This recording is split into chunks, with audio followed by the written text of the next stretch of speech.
Bonjour à toutes et bonjour à tous. Dans cette vidéo, je vous propose un corrigé commenté d'un blitz qui portait sur un dosage par titrage du diode par des ions thiosulfate. Alors, rentrons dans le vif du sujet en basculant tout de suite dans le sujet. Et comme d'habitude, on va faire un petit peu de la lecture de texte. Ça me semble quand même très important. Je vous propose en stabilo jaune, donc je vous laisse là l'introduction, on vous donne les couples oxydant-réducteurs, on vous précise que le diode est en solution est de couleur jaune-brune, on vous dit que les ions Na+, sont des ions spectateurs pour la réaction étudiée. Tout de suite, on nous demande de faire quoi? De déterminer la concentration en diode de volume 25 ml. Donc déjà, première étape, comme on a affaire à un titrage, il est important de repérer tout ce qui est relatif au titré. Ici, stabiloté en jaune. On nous dit que ça va être titré par tout ce qui suit. Donc le tout ce qui suit a le statut de solution titrante. On vous donne la concentration de la solution titrante et on vous donne le volume versé de la solution titrante. Alors on sait que dans une solution, il y a plein de choses. Il y a notamment le solvant qui est de l'eau. Il peut y avoir aussi donc une espèce moléculaire solvatée, c'est le cas pour le diode. Il peut y avoir des ions avec des cations et des anions, et seulement l'un de ces types d'ions, entre guillemets, est réactif. En l'occurrence, comme on nous précise que Na+, est un ion spectateur, ça veut dire que si I2 c'est le titré, S2O3 2- sera le réactif titrant. On vous demande d'écrire les deux demi-équations redox mises en jeu pour établir l'équation de réaction support du titrage. Moi, ce qui m'inquiète dans ce genre d'exercice, c'est qu'à ce niveau de question, il y a encore des élèves qui font beaucoup d'erreurs et qui proposent des demi-équations d'oxydoréduction sans faire apparaître d'électrons. Or, je me permets de vous rappeler les 4 étapes, qui sont mal écrites ici, mais parce que vous le connaissez par cœur, pour équilibrer une demi-équation. Première étape, on équilibre tout ce qui n'est ni oxygène ni hydrogène. Deuxième étape, on équilibre l'oxygène par ajout d'eau. Si l'ajout d'eau fait apparaître des hydrogènes et donc rajoute l'élément hydrogène, eh bien il faut équilibrer l'hydrogène par l'ajout de ion H+. Et enfin, il faut équilibrer les charges par ajout d'électrons, et j'insiste bien, les électrons, il faut les ajouter du côté de l'oxydant dans la demi-équation redox étudiée. Sur les 4 étapes, il y en a au minimum 2 qui sont incontournables, l'étape 1 et l'étape 4. Vous ne pouvez pas faire une demi-équation redox s'il n'y a pas d'électrons qui apparaissent. C'est l'essence même du modèle de l'oxydoréduction. Alors maintenant qu'on a ça en tête, on va revenir sur ce qui nous intéresse ici. Donc toujours pareil, on va prendre le temps d'écrire d'abord les couples, I2, I-, et l'autre couple, S4O6, 2-, avec son réducteur conjugué, S2O3, 2-. Toujours pareil, on repère, le titré, on repère le titrant. On est très content, pourquoi? Parce que le titré est oxydant d'un couple et le titrant est le réducteur d'un couple. Ce qui est important, c'est qu'on ait bien deux réactifs, l'un qui est titré qui est oxydant d'un couple et l'autre qui est réducteur de l'autre couple. Ce qu'on sait, c'est ce qu'on a écrit sous forme de stabilo sera à gauche du signe égal, car le diode comme S2O3 2-, eh bien, ces deux espèces ont le statut de réactif. Donc on écrit après les espèces conjuguées. Alors, I2, première étape, on équilibre tout ce qui n'est ni O ni H. Là, il y a deux éléments iode, ici il n'y en a qu'un seul, donc on va mettre le chiffre 2. Il n'y a pas d'oxygène à équilibrer, il n'y a pas d'hydrogène à équilibrer, et on n'oublie pas l'étape 4. En mettant un 2 ici, on met deux charges négatives, et on ne peut qu'ajouter des électrons. Est-ce qu'on les ajoute à droite ou à gauche? Eh bien, on sait que c'est du côté de l'oxydant. L'oxydant, il est à gauche du slash, c'est du diode. Donc, 2 électrons. Beaucoup d'élèves ont oublié de mettre ceci. Beaucoup d'élèves ont juste mis I2 égale 2I-. Donc, ce n'est pas une équation d'oxydoréduction. 2 soufre ici, 4 ici, donc il en faut 2 fois ici. En mettant 2, ça nous fait 2 fois 3, 6 oxygène. Là, il y a aussi 6, donc les étapes 2 n'est pas nécessaire à faire. Du coup, il n'y a pas d'ajout d'hydrogène, donc l'étape 3 n'est pas non plus à faire. Et l'étape 4, c'est les charges. En mettant un 2 ici, on fait porter tout ça à du coup 2 fois 2, 4-, alors qu'ici, on n'en a que 2-. Donc, il faut qu'on ajoute des électrons. Toujours pareil, est-ce qu'on les met à gauche ou à droite? On sait que les électrons sont à ajouter du côté de l'oxydant. Donc l'oxydant, c'est l'oxydant, c'est S4O6 2-, donc les électrons seront de ce côté. Donc en l'occurrence, il nous manque 2 charges négatives, donc on va rajouter 2 électrons. Alors on est rassuré, pourquoi? Puisqu'il y a 2 moles d'électrons échangés à droite de ce signe égal, il y a 2 moles d'électrons échangés à gauche de l'autre signe égal, donc il n'y aura pas besoin de trouver des multiples communs pour pouvoir sommer membre à membre. Donc c'est parti, ça nous fait I2 plus 2 S2 O3 2 moins plus 2 électrons, égal égal, ça fait flèche, 2I moins plus S4 O6 2 moins plus 2 électrons. On est rassuré, on peut simplifier. Donc ça, c'est très important à l'avoir en tête. Éventuellement, cette étape, on peut s'en affranchir si on est à l'aise, mais si on préfère faire les choses dans l'ordre, eh bien, on montre au correcteur et à la correctrice qu'on a vérifié qu'on pouvait bien simplifier le nombre de moles d'électrons échangés. Donc on trouve l'équation, on n'oublie pas de mettre les différents états, parce que c'est quand même très important pour après si on a des raisonnements à faire par cette quantité de matière. Et on est rassuré, évidemment, de retrouver la même chose que la réaction qui était à retrouver, à établir.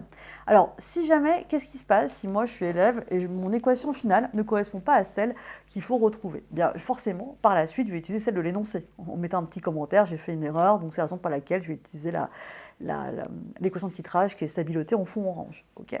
En termes de coefficient, alors juste une remarque, ici, à ce niveau-là, il y a un coefficient qui est sous-entendu, c'est le coefficient 1. D'accord? Donc je ne le montre pas. Et puis l'autre coefficient pour le titrant, c'est 2. Donc on va y revenir après par la suite. D'accord?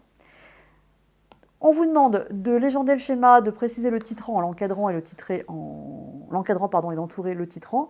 Donc le titrant, on a une solution de Na+, S2O3 2-. On a compris que le titrant dans cette affaire, c'est lui. D'accord? Hop, hop.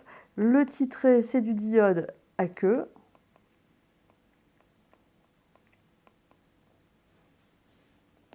Donc on nous demande de l'encadrer, on s'exécute. Après arrive ici le vocabulaire de la verrerie, burette graduée, un Erlenmeyer. Je me permets de réécrire le nom en majuscule. Ici, le petit truc, la bizarroïde, c'est un barreau aimanté, encore appelé turbulent. Et dessous, c'est un agitateur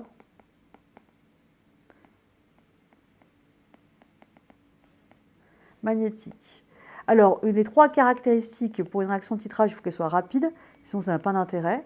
Unique, c'est-à-dire que quand on met le titrant, celui-ci doit réagir uniquement avec le titré, il ne doit pas avoir de réaction parallèle. Et totale, sinon, si c'est équilibré, on ne pourra pas atteindre l'état d'équivalence, état dans lequel les réactifs sont introduits dans les proportions stoichiométriques. Comment repère-t-on l'équivalence? Comment qualifie-t-on ce type de titrage? Alors, les petits malins, pour ne pas dire les truands, qui m'ont dit « Oh bah, on repère l'équivalence par changement de couleur. » Ouais, bon, c'est gentil, c'était marqué dans l'énoncé, donc on ne va pas lâcher des points. Enfin, pourquoi pas? On peut lâcher un point pour des gens qui savent lire l'énoncé, mais on peut aller beaucoup plus loin. Le diode est de couleur jaune-brune, et c'est le titré. Donc avant l'équivalence, le diode est en excès. Après l'équivalence, il est entièrement consommé. Donc l'équivalence va être repérée par un changement de couleur qui sera une décoloration. En l'occurrence, on va passer d'une couleur jaune-brune à incolore. Et effectivement, on parle d'un titrage colorimétrique, car l'équivalence est repérée par un changement de couleur. Arrive l'étape la plus importante, qui est celle de la rédaction, pour trouver cette fois une concentration. Donc attention, on ne vous demande pas de trouver le nombre de moles de diode, mais bel et bien une concentration. Donc à la fin, il va nous falloir une expression littérale, du moins Cx égale. Alors vous ne pouvez pas faire un exercice sur les titrages sans mettre la phrase choc à l'équivalence. Les réactifs sont introduits dans les PS, dans les proportions stoichiométriques. Ça veut dire quoi? Que le nombre de moles de chaque réactif ramené, comparé à son coefficient dans l'équation, est égal, ce rapport, eh bien, on a des rapports égaux. Alors, à savoir, le nombre de moles, alors qui est-ce qu'on titre? C'est le diode. Donc, je vais mettre nombre de moles de diode titré sur son coefficient. Donc, si on se rappelle de l'équation, hop, on va la regarder tout de suite. Le coefficient du diode, c'est 1. Quand il n'y a pas de nombre, c'est le 1 qui est de chiffre, le 1 est sous-entendu. Alors que pour S2O3 de moins, c'est 2. La concentration de thiosulfate, c'est 0,025. Le volume à équivalence, c'est 11,8 et on a titré 25 millilitres. Ok, et bien maintenant qu'on a ça, on a tout. Donc le nombre de moles sur 1, ça c'est pour le coefficient du diode, est égal au nombre de moles de S2O32- versé au début, après, non, à l'équivalence, sur le coefficient dans l'équation, sur 2. Je remets du coup de stabilo pour bien que vous compreniez d'où viennent ces chiffres. Alors moi, ce que je cherche, c'est pas le nombre de moles de diode. Il faut aller un peu plus loin, c'est une concentration en diode. On va donc faire apparaître l'expression de la concentration. Quand on a une espèce en solution aqueuse, la grandeur caractéristique, c'est sa concentration. Donc Cx fois un volume V1, alors on va remettre sur 1, est égal à la concentration du titrant C2 fois le volume versé à l'équivalence sur 2. Ce qu'on cherche, je rappelle, c'est Cx. Donc on va isoler Cx, ainsi Cx égale C2 fois VE sur 2 fois V1. On peut remplacer maintenant les lettres par les chiffres, ça s'appelle l'application numérique. Et on va regarder ensemble si on pouvait faire ce calcul de tête, même si ici, dans un moment de bonté qui ne me ressemble pas toujours, la calculatrice était autorisée. C2, on avait 0,025. Le volume versé à l'équivalence, 11,8. Le volume prélevé de diode, 25 millilitres. Déjà, pourquoi je ne fais pas la conversion des volumes? Tout simplement parce qu'on a 11,8 millilitres, donc 11,8 10-3 litres, fois 25 millilitres, 25 10-3 litres. Okay, donc déjà, ici, effectivement, quand on a un rapport de même grandeur, à savoir volume au numérateur, volume au dénominateur, si les deux volumes sont dans les mêmes unités, eh bien, celles-ci vont se simplifier.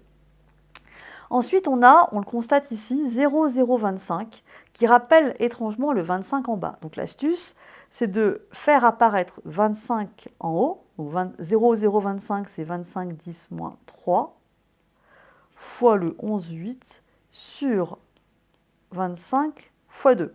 Vous l'avez compris, pourquoi faire ceci? C'est pour pouvoir simplifier les 25. On se retrouve avec 11,8 10-3 sur 2, 11,8 10-3 sur 2, 11,8 pardon, sur 2, ça nous fait 5,9 10 puissance moins 3 mol par litre. Voilà, j'espère que cette correction vous a aidé à mieux saisir un petit peu les contours des rédactions attendues pour les exercices qui portent sur la notion de titrage. N'hésitez pas à vous entraîner avec d'autres exercices car c'est vraiment une routine à s'approprier. Et je vous dis à bientôt.